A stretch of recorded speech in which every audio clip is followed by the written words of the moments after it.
하늘 영광 버리고 이 땅 위에 십자가를 지시고 죄 사했네. 무덤에서 일어나 하늘로 올리셨네. 주의 이름 높이리. 우리 다시 한번 더. 하늘 영광 버리고 이 땅 위에 십자가를 지시고 죄 사했네. 무덤에서 일어나 하늘로 올리셨네. 주의 이름 높이리.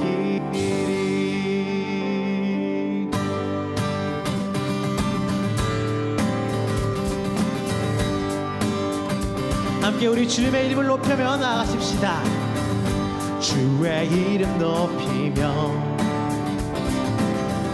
주를 찬양하나이다. 나를 구하러 오신 주를 기뻐하나이다. 주를 기뻐하나. 우리 다시 한번 더 주의 이름 높이며 주를 찬양하나이다. 주를 찬양하나. 나를 구하러 오신 우리 주님을 기뻐할까요? 주를 기뻐하나이. 하늘 영광 버리고 이 땅 위에 십자가를 지시고 죄 사했네. 무덤에서 일어나 하늘로 올리셨네. 주의 이름 높이리. 하늘 영광 버리고 이 땅 위에 십자가를 지시고 죄 사했네. 무덤에서 일어나 하늘로 올리셨네. 주의 이름 높이. 우리 마지막으로 하늘 영광 버리고 이 땅 위에 십자가를 지시고 죄 사했네. 무덤에서 일어나 하늘로 올리셨네. 주의 이름 높이리. 주의 이름 높이리. 주의 이름. 우리 다시 한 번 더. 주의 이름 높이리. 아멘. 주님의 이름을 높여드립니다.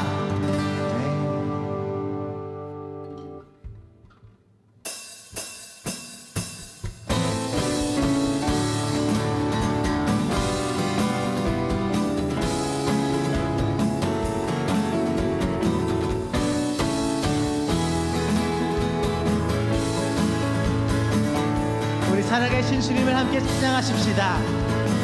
주 하나님 독생자 예수 날 위하여 오시었네. 내 모든 죄 다 사하시고 죽음에서 부활하신 나의 구세주. 살아계신 진주 나의 참된 소망. 걱정 근심 전혀 없네. 사랑의 주네 갈 길 인도하니 내 모든 삶의 기쁨 늘 주만 안에. 주 안에서 거듭난 생명 도우시는 우리 주님의 사랑을 노래합니다. 참 기쁨과 또 확신 가지고 예수님의 도우심을 믿으며 아멘. 믿으십니까? 살아계신 주 나의 소망 걱정 근심 주 안에 안에서 전혀 없습니다. 아멘. 사랑의 주내 갈 길 인도하니 내 모든 삶의 기쁨. 자, 살아계신 주, 살아계신 주 나의 소망 걱정 근심 전혀 없네, 전혀 없네. 사랑의 주내 갈 길 인도하니 내 모든 삶의 기쁨 늘 충만하네. 아멘. 우리 살아계신 예수님으로 말미암아 우리 모든 걱정과 근심이 다 깨끗하게 없어졌음을 믿습니다. 우리 3절로 함께 주님 앞에 같은 가사로 고백하십시다. 그 언젠가 주 뵐 때까지 주를 위해 우리 열심히 싸워 이기십시다. 승리의 길 멀고 험할지라도 멀고 험해도 우리 주님께서 나의 앞길 지켜주시. 아멘. 살아계신 주 나의 소망 걱정 근심 전혀 없네, 전혀 없네. 사랑의 주 내 갈 길 인도하니 내 모든 삶의 기쁨 늘 충만하네. 우리 마지막으로 살아계신 주 나의 아멘. 걱정 근심 전혀 없네. 주 안에서 사랑의 주내 갈 길 인도하니 내 모든 삶의 기쁨 늘 충만하네. 내 모든 삶의 기쁨 늘 충만하네. 나의 모든 내 모든 삶의 기쁨 늘 충만하네.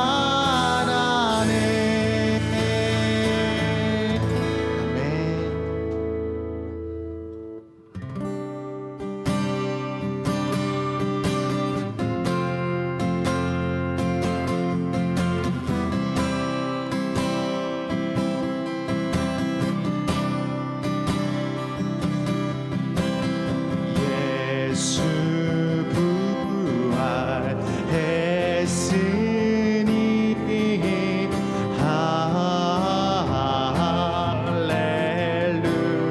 할렐루야. 만민 찬송하여라.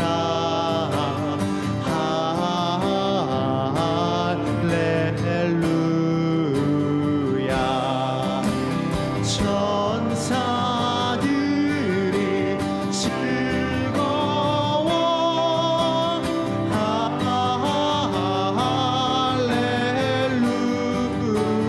할렐루야. 기쁜 찬송 부르네.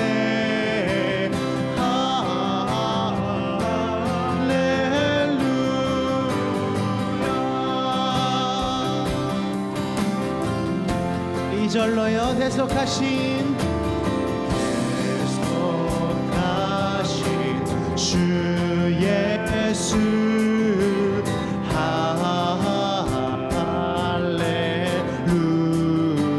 할렐루야.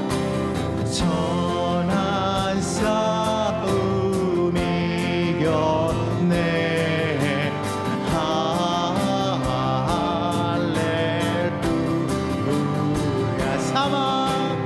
사망 권세 이기고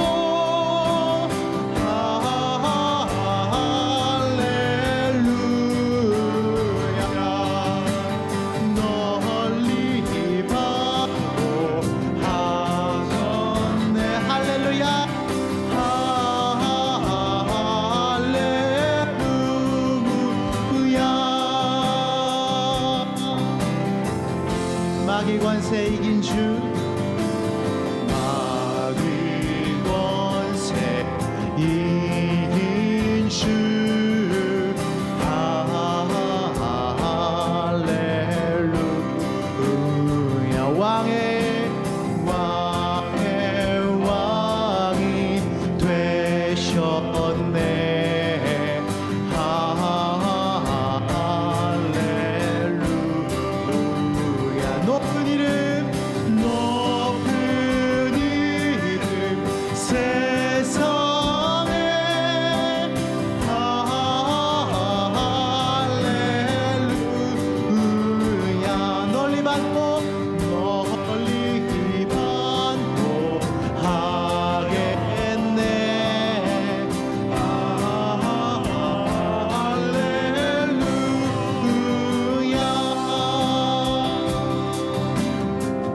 우리 마지막으로 길과 진리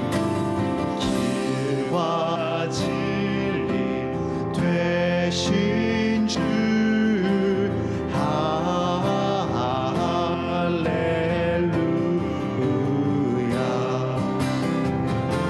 우리 부활하겠네 할렐루야 부활 생명 되시니 할렐루야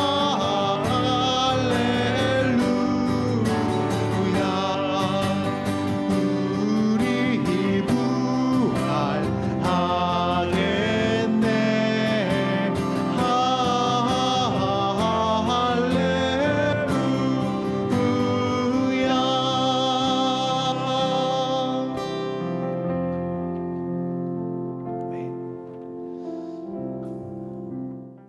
부활주일입니다. 예수님이 부활하신 것을 함께 기뻐하며 축하하는 부활주일입니다. 부활주일은 매 그 춘분 지나고 나서 이렇게 날짜가 정해지기 때문에 춘분이 언제냐에 따라서 매해 조금 다릅니다. 반면에 추수감사절은 11월 셋째 주로 항상 이렇게 고정이 되어 있죠. 그래서 부활주일은 매해 조금이 다른데 보통은 4월인데 올해는 오늘입니다. 3월 마지막 날이 이제 부활 주일입니다. 예수님이 부활하신 것이 우리에게는 굉장히 큰 의미가 있습니다. 사실 우리 초대교회 신앙의 핵심이 부활이었고 오늘 우리의 신앙의 핵심도 부활에 있습니다. 부활이 없다면 우리가 이렇게 열심히 살거나 우리가 이렇게 바른 길을 선택하거나 할 필요가 없을지도 몰라요. 세상 사람처럼 그냥 내 욕심대로 내 본능대로 내 원하는 것을 위해서 악한 것도 마다하지 않고 이렇게 살아가도 뭐 큰 지장이 없을지 몰라요.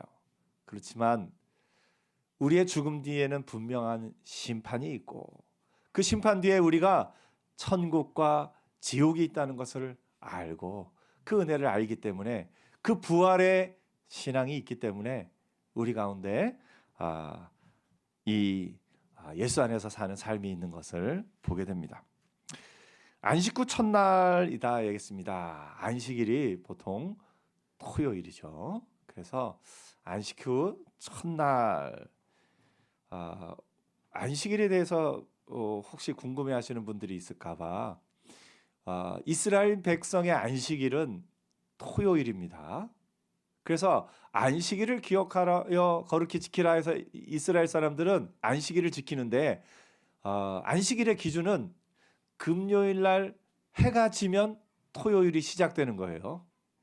그러니까 이스라엘은 해가 질 때부터 하루가 시작되는 거예요. 그 다음 날이. 그래서 안식일을 그렇게 지킵니다. 오늘 우리는 왜 토요일에 예배를 드리지 않느냐 혹시 궁금해하시는 분들이 있을까봐 말씀을 드리면 초대교회 시절부터 예수님의 부활이 더 중요했어요.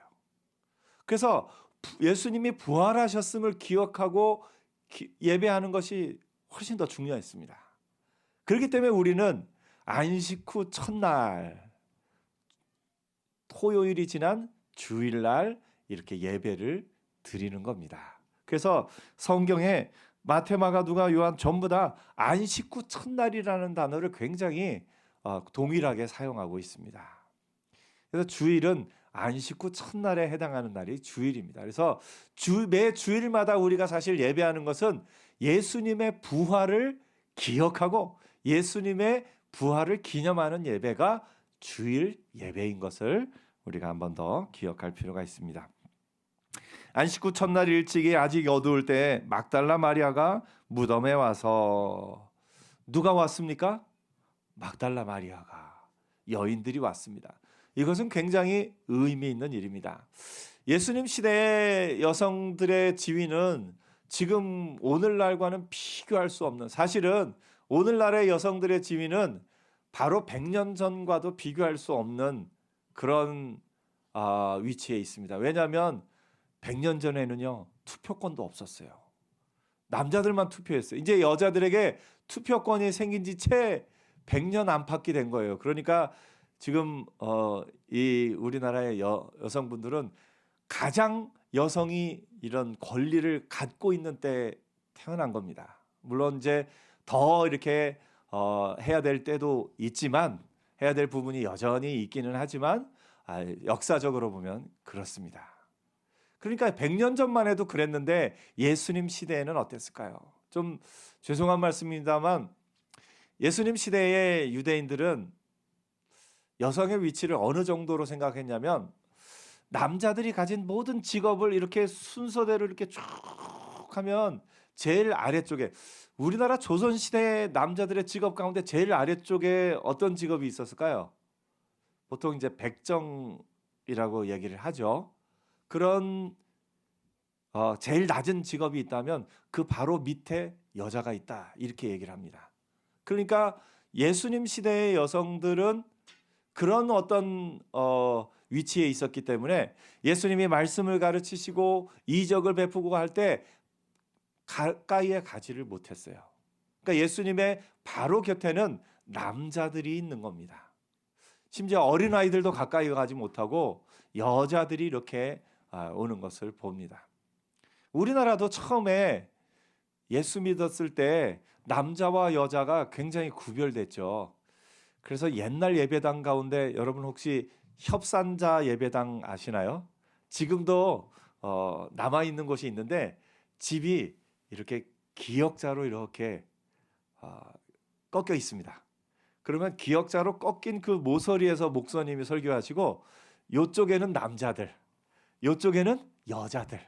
그러니까 이렇게 꺾어진 예배당에서 이쪽으로는 남자들, 이쪽에는 여자들. 그래서 예전에 목사님들 설교할 때는 믿으십니까 하면 남자분들이 먼저 아멘하요. 그러면은 여자분들도 믿으십니까 하면 이쪽에서 또 아멘하고, 아마 좀 그렇게 했던 옛날 이제 기록들이나 그런 것들이 있습니다. 조금 더 세분화된 데 어떤 곳에서는 양반님네들 먼저 아멘을 물어보고 그 다음에 다른 분들 아멘을 물어보고 이렇게 했던 것도 있었습니다. 그러니까 그 당시에 문화가 그렇게 있었던 거죠. 사실 우리나라는 지금 전 세계 가운데 계급이 이렇게 계층이 양반과 상놈 이런 어떤 계층이 나눠지지 않은 몇 안 되는 나라 가운데 하나입니다. 여러분 다른 나라를 보면요, 도저히 넘어설 수 없는 귀족과 또 그런 부분이 여전히 남아 있는 나라가 굉장히 많습니다. 심지어 제가 어떤 가난한 나라 도우러 갔을 때도요, 저 스리랑카 도우러 갔는데 어느 이제 구호를 하러 이제 딱 갔습니다. 우리 숙소를 딱 호텔에 들어가면서 우리 운전사 숙소도 하나 달라고 그랬더니 그 사람들이 깜짝 놀라면서 운전기사는 이 호텔에 못 들어옵니다. 계급이 다르기 때문에 저 밖에서 혼자 자도록 하십시오, 이러는 거예요. 그래서 무슨 소리냐고, 우리에게 방을, 내가 돈을 내겠다는데 왜 그러냐고 방을 달라고 아무리 해도 절대 안 줍니다. 이런 나라들이 굉장히 많습니다. 근데 우리나라는 일제와 일제 시대에 그런 모든 것이 무너지기 시작했고 6.25 전쟁을 통해서 탁 무너졌기 때문에 그런 계층이 없는 나라들 가운데 하나가 된 것을 또 보게 됩니다. 이런 계층이 어떻게 보면 우리나라도 지금도 남아 있을 수 있는 문화였지만 복음을 받아들이기에 참 좋은 문화인 것이 이런 것이 없는 것이 복음 받아들이기에는 참 좋습니다. 또 복음으로 인하여서 더욱더 이렇게 서로가 서로를 어떤 신분이나 그런 어떤 차이로 바라보지 않는 것, 이것이 참 은혜인 것을 봅니다. 예수님 시대에는 그렇지 않았어요. 예수님 시대에는 남자와 여자가 이렇게 좀 다르고 예수님이 실제로 가르치고 하실 때 여자들은 가까이 못 왔습니다. 섬기기는 했지만 가까이 가지는 못하고 식사하실 때만 조금 이렇게 섬기면서 대화를 나누고 말씀을 먼 발치에서 듣고 그런 정도였던 것을 우리가 보게 됩니다. 그런데 예수님이 부활하셨을 때 제일 먼저 달려간 사람이 누구라고요? 여인입니다. 예수님을 그 무덤에 돌이 옮겨진 걸 제일 먼저 발견한 것은 여인인 것을 보게 됩니다. 이게 참 성경이 이 이야기를 특별하게 기록하고 있는 것도 의미가 있습니다. 그래서 성경에 복음이 전해지는 곳에서는요, 특별히 예수님도 과부의 두 랩돈 이야기도 하시고 예수님에게 향유옥합을 부은 여인 이야기도 하시면서 여인들에 대한 얘기를 어떤 남자가 하나님 앞에 헌신했다 하는 얘기보단 여인의 헌신 얘기를 예수님이 많이 하셔요. 그러므로 말미암아 하나님 앞에서는 남자와 여자가 가려지는 것이 아니라 하나님 앞에 더욱 헌신하고 하나님 앞에 하나님이 기뻐하시는 사람이 있을 수 있다라는 것을 성경이 알려주고 있는 겁니다. 바울은 고린도전서에서 이렇게 이야기를 합니다. 형제들아, 너희를 부르심을 보라. 육체를 따라 지혜로운 자가 많지 아니하며 능한 자가 많지 아니하며 문벌 좋은 자가 많지 아니하도다. 그러나 하나님께서 세상에 미련한 것들을 택하사 지혜 있는 자들을 부끄럽게 하려 하시고 세상에 약한 것들을 택하사 강한 것들을 부끄럽게 하려 하시며 하나님께서 세상에 천한 것들과 멸시받는 것들과 없는 것들을 택하사 있는 것들을 폐하려 하시나니 이는 아무 육체도 하나님 안에서 자랑하지 못하게 하려 하심이라. 여러분, 가장 약할수록 하나님 앞에 쓰임받기 더 좋은 은혜가 있는 것을 봅니다. 그래서 내가 약하다고 해서 나는 하나님 앞에 쓰임받지 못할 거야. 하나님은 저 열심히 있고 돈도 많고 능력도 있고 이런 일 저런 일 많이 하는 저분을 하나님이 더 좋아하실 거야. 그렇게 생각하지 않으셔도 된다라는 겁니다. 내가 약할 때 약함 가운데서 최선을 다할 때, 약함 가운데서 내 마음을 다할 때 하나님이 그 마음을 기뻐 받으시는 줄 믿습니다. 약할 때 하나님 그 마음을 기뻐 받으셔요. 손을 올리는 걸로 비유를 들면요, 힘이 없을 때 요만큼 손 올리는 거하고 힘이 있을 때 이만큼 손 올리는 거하고 어떤 게 더 능력 있습니까? 우리가 보기에는 손을 이만큼 올리는 게 더 능력 있죠. 그런데 예수님은 힘이 없을 때 요만큼 올리는 거, 그거를 크게 보시겠다 하시는 겁니다. 그래서 여러분의 약할 때 여전히 하나님을 찬양하고 내가 약할 때 여전히 하나님 앞에 나왔을 때 하나님 그때 너무너무 기뻐하셔요. 너무너무 기뻐하시면서 잘 왔다 하고 받아주시고 안아주시는 은혜가 있는 줄 믿습니다. 나의 약할 때 하나님의 강함이 나타나는 겁니다. 예수님이 부활하셨을 때 여인들이 먼저 갔다는 것 여러분 기억하시고, 내가 약하지만 예수님이 다시 오실 그날에 가장 먼저 주님을 맞이할 수 있는 그 은혜가 저와 여러분에게 있는 줄 믿습니다. 여인의 이야기를 한 다음에 이제 시몬 베드로와 예수께서 사랑하시던 그 다른 제자가 그 이야기를 듣습니다. 그리고 달려갑니다. 근데 여기서 표현이 재밌어요. 성경을 알고 나면 재밌는 게요, 시몬 베드로와 예수께서 사랑하시던 그 다른 제자, 예수께서 그 사랑하시던 그 다른 제자가 누굴까요? 요한입니다. 요한. 이 복음서를 쓴 요한입니다. 그러니까 요한이 자기 이름을 차마 말은 안 해요. 근데 예수님이 사랑하시던 그 다른 제자라고 살짝 자기 이름을 넣어요. 그리고 나서 뭐라고 말했냐면 베드로와 그 다른 제자가 나가서 무덤으로 갈새 둘이 같이 다름질하더니 그 다른 제자가 베드로보다 더 빨리 달려가서 먼저 무덤에 이르러. 누가 먼저 갔다고 얘기하는 거예요? 내가 먼저 갔어 사실은. 이 요한이 지금 그 얘기를 하는 겁니다. 구푸려 세마포 놓인 것을 보았으나 들어가지는 아니하였더니 자기는 먼저 도착했는데 차마 못 들어갔다는 거예요.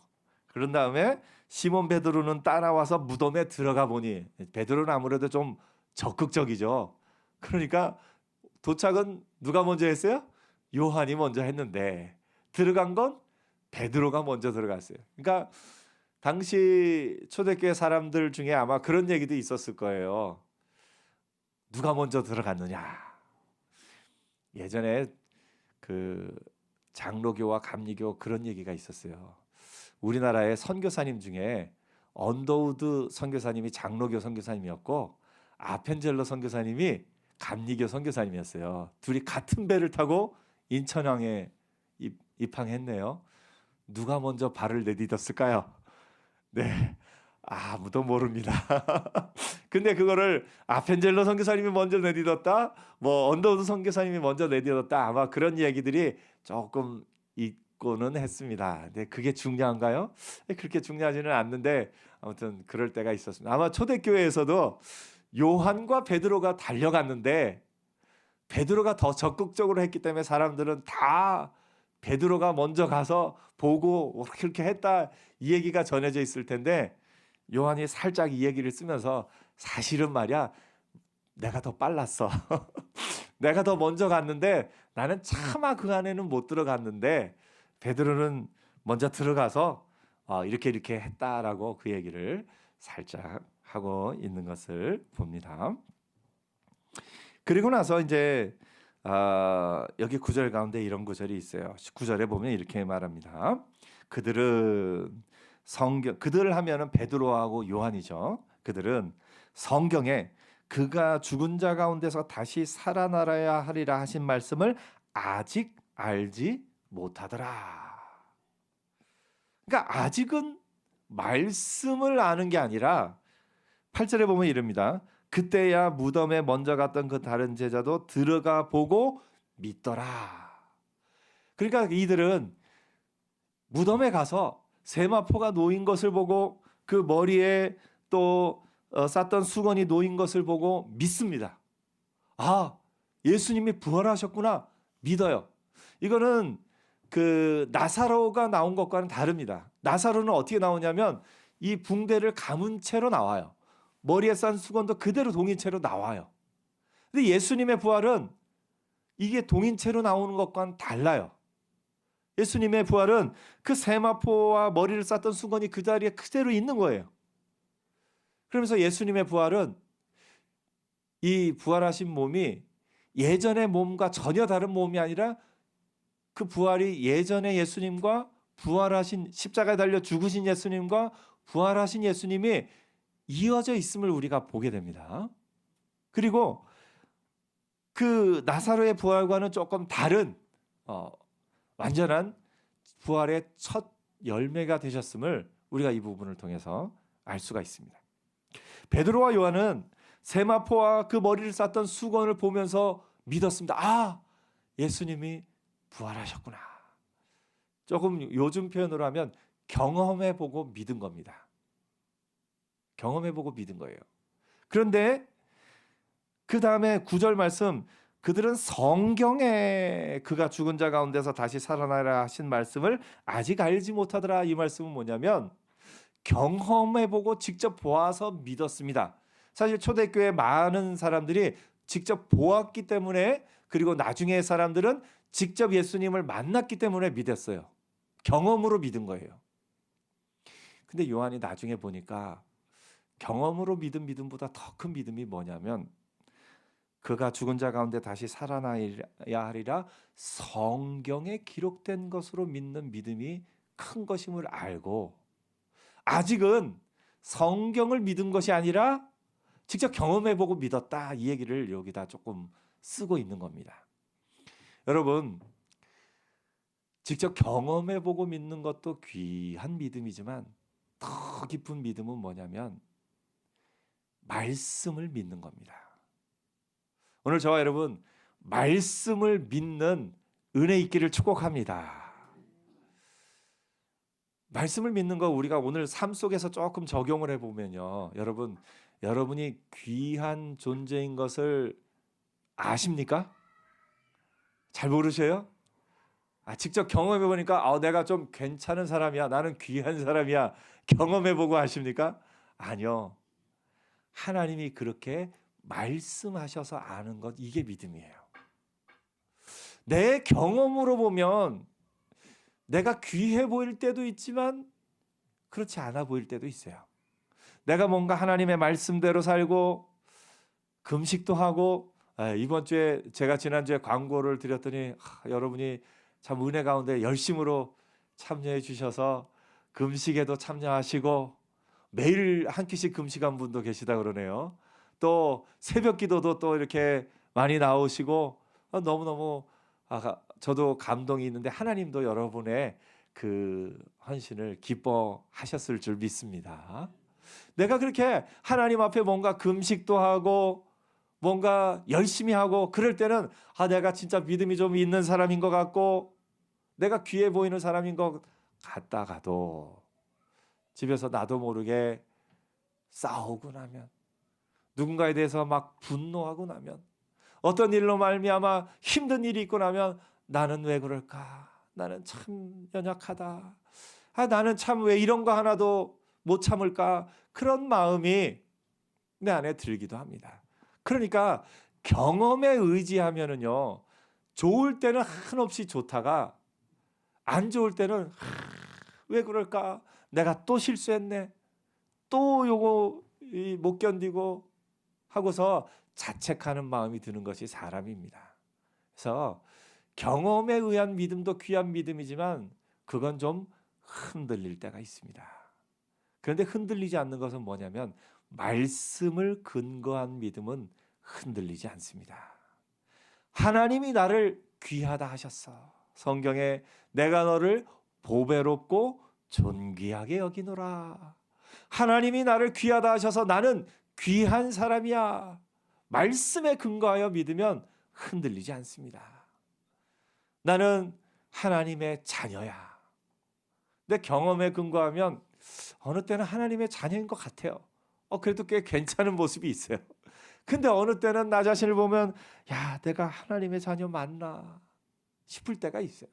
경험은 이렇게 왔다 갔다 할 수 있습니다. 하지만 하나님의 말씀을 근거하면 내가 연약할 때, 내가 부족할 때도 여전히 나는 하나님의 자녀인 것을 보게 됩니다. 오늘 여러분, 말씀에 근거한 신앙이 깊이가 있고 뿌리가 있고 흔들리지 않습니다. 여러분이 경험으로 하나님을 믿는 것 귀한 믿음이지만 더욱더 말씀에 근거한 뿌리 깊은 신앙인이 되시기를 축복합니다. 말씀에 아멘 하는 게 그게 겸손입니다. 여러분은 아름다운 사람이에요. 아멘? 근데 말씀이 그렇게 말씀하셨는데, 하나님이 우리를 아름답다 하셨는데 내가 보니까, 내 경험으로 보니까 아니야, 나는 아름답지 않아. 이거는 교만입니다. 왜냐하면 하나님 말씀은 틀렸어. 내 말이 맞아. 나는 아름답지 않아. 이거는 교만이에요. 이건 겸손이 아니라 교만이에요. 하나님이 말씀하셨는데 하나님 말씀 난 받아들일 수가 없어. 내가 보니까 나는 아름다운 사람이 아니야. 내 기준으로 보는 거, 이거는 내가 하나님보다 더 똑똑하다고 말하는 거, 이게 교만이에요. 진정한 겸손은 뭐냐면 하나님이 말씀하시면 아멘 하는 게, 이게 겸손입니다. 옆에 한번 얘기하세요. 하나님이 아름다운 분이라 말씀하시네요. 아멘. 옆에 한번 얘기하세요. 저는 하나님 앞에 아름다운 사람입니다. 아멘.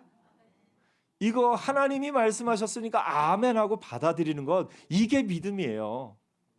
그러니까 이 초대교회도 사실은 직접 예수님을 만났던 이 제자들과 무덤에 가보았던 베드로와 요한, 그리고 부활하신 예수님을 직접 만났던 그 모든 제자들은 믿음이 있었어요. 견고했어요. 그런데 가만히 보니까 예수님을 직접 안 만난 나중에 복음을 들은 사람들이 믿음이 더 견고하네요.